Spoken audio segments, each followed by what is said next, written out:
विद्यार्थियों सुप्रभात। कैसे हैं आप लोग? कक्षा 8 हिंदी माध्यम, विषय है गणित। अब देखिए मैं इसमें जो है प्रश्नावली 1.2 में 2 क्वेश्चन रह गए थे बच्चों, वो मैं बता रहा हूँ। फिर मैं आपको जो है एक चर वाले रेखीय समीकरण को, एक चर वाले समीकरणों के सिद्धांत को बताऊंगा मैं। ओके, तो देखो -2 से बड़ी, अब देखो -2 अपन जो है -2 व -1 के बीच में लेते हैं। ये 2 परिमेय संख्या है या 2 पूर्णांक है, इसको अपन जो है 2 बटा -2 कर दे तो परिमेय संख्या में रूप हो जाती है। अब देखो 2 से बड़ी क्या है, -2 से बड़ी कौन सी? -1। ओके, इनके बीच में अनंत परिमेय संख्या होती है बच्चों, इनके बीच में अनंत परिमेय संख्या होती है। अनंत 100 में नहीं, अनंत परिमेय संख्या होती है जिसकी अपन गणना भी कर सकते हैं। जिसको अपन निकालें तो अपन बहुत निकालते रहेंगे अपन। तो देखिए -2/1 और को देखो मैं 10/10 से गुणा कर दूं मैं,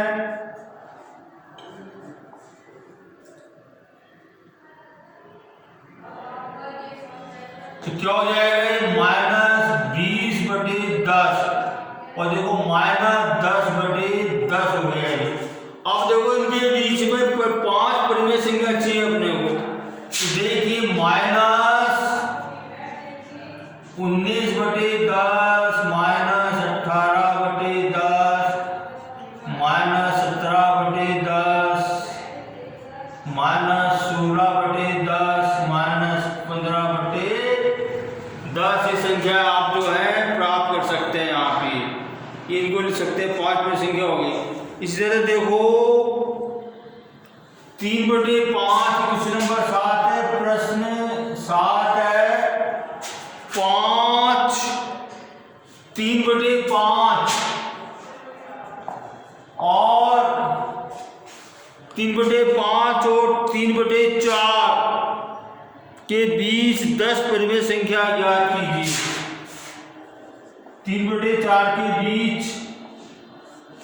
10 परिमेय संख्या, 10 परिमेय संख्या याद करनी है बच्चों। वेरी सिंपल, अनंत होती है जिसकी अपन गणना नहीं कर सकते। बहुत ज्यादा संख्या होती है तो अपन कोई भी 10 निकाल देंगे। तो इसकी टेक्निक क्या होती है? पहले इसके जो है हरों को समान कीजिए। देखिए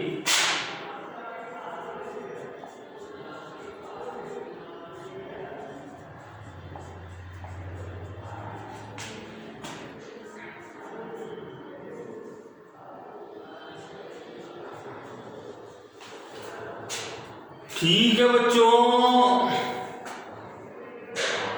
इनके हर समान हो गए। अब देखो इसको मैं 10 से गुणा कर दूं मैं, आप 10 से गुणा कर सकते हैं, 100 से गुणा कर सकते हैं, 1000 से गुणा कर सकते हैं, कोई दिक्कत नहीं है। जितनी ज्यादा संख्या से गुणा करें उतनी ज्यादा संख्या अपने को मिल जाएगी अपने को। ओके, तो कितना हुआ ये? 120/200 कितना हो गया? 150/200। अब देखो 120 से लेकर अपने को जो है 10 परिमेय संख्या ज्ञात करनी, तो क्या हो जाएगी? देखो 121/200, 122/200, 124/200। ओके बच्चों, 125/205 हो गई, 126/200,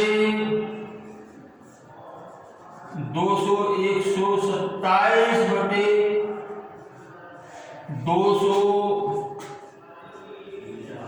128/200, 129/, ये 10 परिमेय संख्या जो है याद हो गई है। ठीक है बच्चों, देखिए आपकी ये जो है चैप्टर जो है ये अध्याय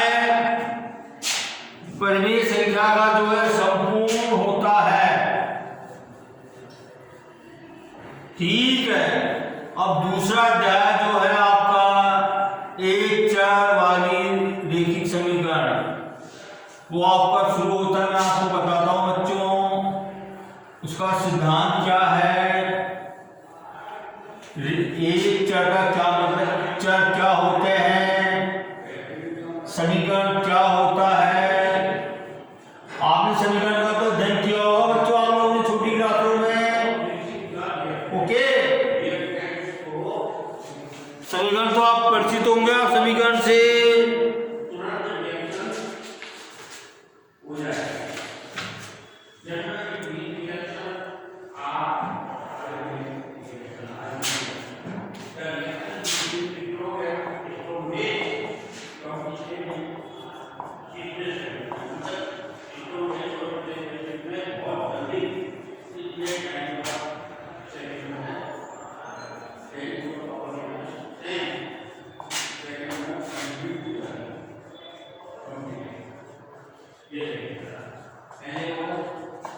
अध्याय 2। अब देखो बच्चों बीजीय व्यंजक क्या होते हैं बच्चों आप जानते हैं।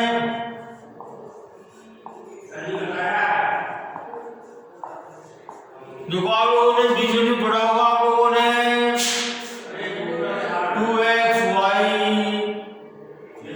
3x स्क्वायर ये आदि आप लोगों ने पढ़े होंगे आप लोगों ने 7z। ओके बच्चों, अब देखो जब दो बीजीय व्यंजकों के बीच में बराबर का चिन्ह लगा देते हैं तो वो समीकरण बन जाता है। या समीकरण की एक परिभाषा ये भी हो सकती है कि राम और रहीम दो फ्रेंड हैं, दो दोस्त हैं। राम रहीम से कहता है कि यदि आप मुझे 3 पुस्तक दे दोगे पढ़ने के लिए दे दोगे तो मेरे पास जो है कुल पुस्तक जो है 7 हो जाएगी मेरे पास। तो देखो माना राम के पास x पुस्तक थी, 3 पुस्तक उसने रहीम से ले ली, कितनी हो गई 7 हो गई। कितना हो गया।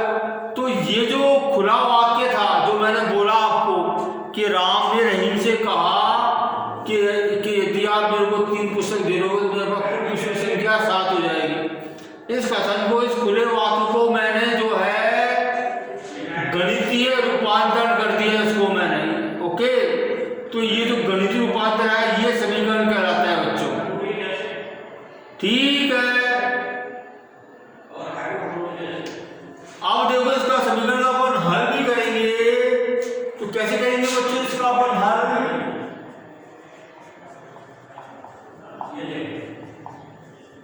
मुझे 3 को विलोपित करना है, x का मान ज्ञात करना। तो 3 को मैंने दोनों पक्षों में से घटा दिया। ये देखो जैसे तराजू के 2 पलड़े होते हैं, दोनों समान होते हैं। अगर आप एक पलड़े में कोई वजन रखोगे, बाट रखोगे, तो दूसरे पलड़े में आपको जो है उसको बैलेंस करने के लिए कोई वस्तु या कोई और अन्य चीज रखनी पड़ेगी। तो दोनों पलड़े बराबर होते हैं। तो देखिए ऐसा मान कितना आ गया ये। इसी तरह इसके संतुलन को ना बिगाड़ते हुए अपन जो है ये समीकरण हल करते हैं। खैर वो मैंने बता दिया आपको। तो देखिए चार्ट क्या है, चार्ट बताओ क्या है। ये प्राकृत संख्या है नहीं, प्राकृत संख्या। ओके बच्चों,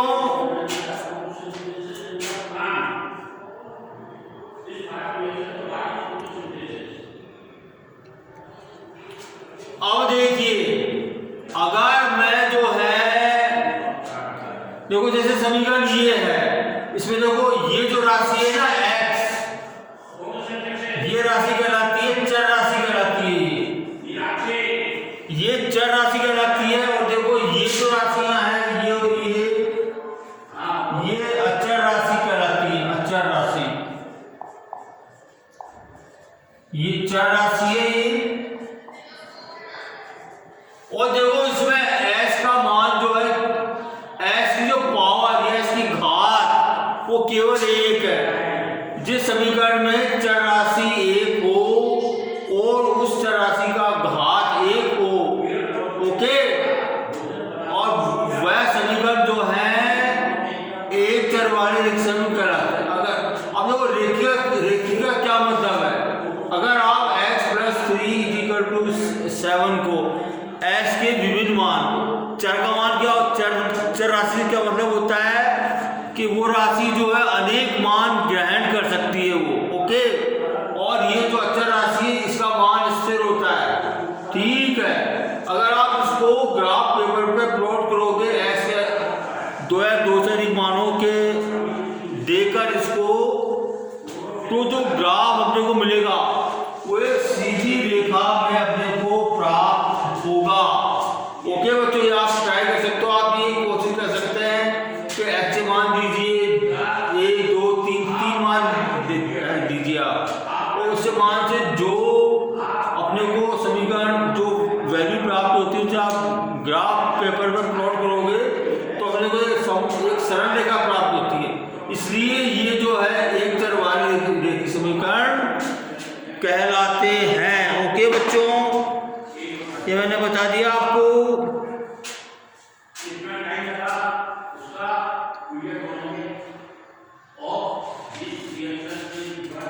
अब देखिए प्रश्नावली 2.1,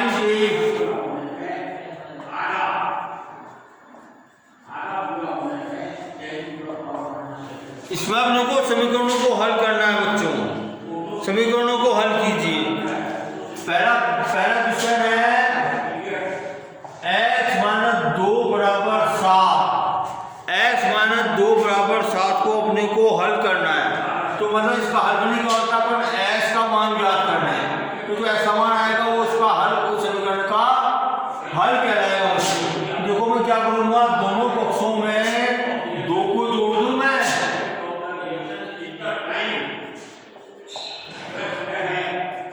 दोनों पक्षों में समीकरण को असंतुलित किए बिना, देखो दोनों पक्षों में समान संख्याओं को जोड़ सकता हूँ, समान संख्याओं को घटा सकता हूँ, समान संख्याओं से गुणा कर सकता हूँ, समान संख्या से भाग दे सकता हूँ मैं। तो समीकरण के मान में कोई परिवर्तन नहीं होता है, दोनों पक्ष जो है संतुलित रहते हैं। तो देखिए 2 से 2 कर दिया, ये क्या आ गया, ये x = 9, इसको समीकरण का हल भी कहते हैं और इसको समीकरण के मूल भी कहते हैं। मूल होता है ना, मूल, इनको मूल भी कहते हैं, समीकरण का मूल, और ये हल भी कहलाते हैं, ये समीकरण का हल, ओके बच्चों। दूसरा क्वेश्चन है y + 3 = 10। अब देखो मुझे y का मान ज्ञात करना, तो दोनों पक्षों में से मैं जो है 3 को घटा दूं बच्चों में, दोनों 3 को घटा दिया मैंने, तो देखो यहाँ बाएं पक्ष में जो है 3 से 3 कट जाएंगे, तो क्या बचेगा, ये y = 7। ये 7 जो y का मान आया है ये समीकरण का हल कहलाएगा बच्चों, ठीक है। अब देखिए आगे करते हैं अपन डिस्टेंस को।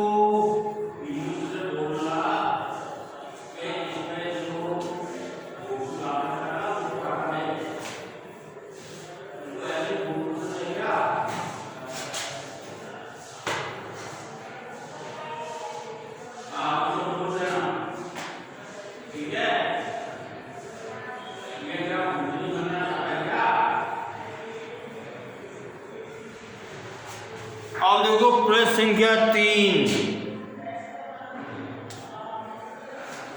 प्रश्न संख्या 3 क्या कहती है बच्चों, 6 = z + 2।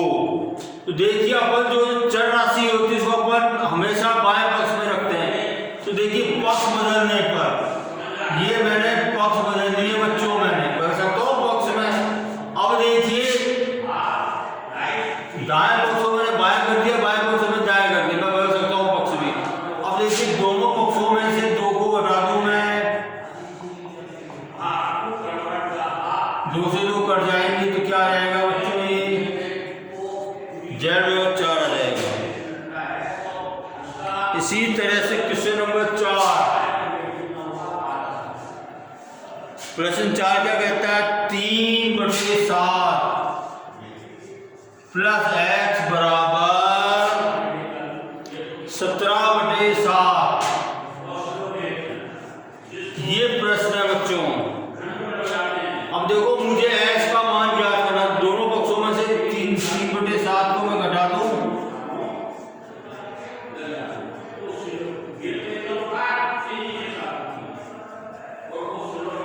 तो देखो 3/7 इसमें 60 कट गए और ये क्या बचा अपने x का मान। देखो दोनों के हर समान है,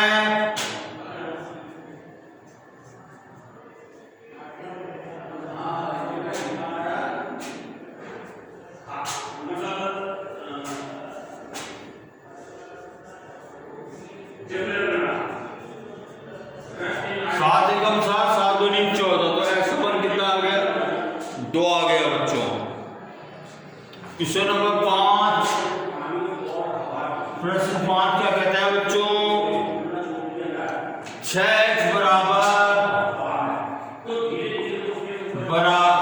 12 है बच्चों। अब देखो मुझे 6 को विलोपित करना, मेरे को 6 को क्या करना है, विलोपित करना। देखिए दोनों पक्षों में 6 का भाग दे दूं या 1/6 से गुणा कर दूं, बात एक ही है। देखो यहाँ पर 6 से कट जाएगा, 6 कम 6, 6 दूनी 12, या x बराबर कितना आ गया, 2 आ गया। प्रश्न संख्या 6, t/5 बराबर 10। अब देखो मुझे बाएं पक्ष में से 5 को मुझे विलोपित करना है, तो क्या करूंगा मैं, दोनों पक्षों में 5 से गुणा कर दूंगा। ओके, तो 5 से 5 कट जाएगा तो यहाँ से मिल जाएगा t बराबर 50 उत्तर। ठीक है बच्चों, तो देखो ये प्रश्न मैंने कराया, मैंने आपको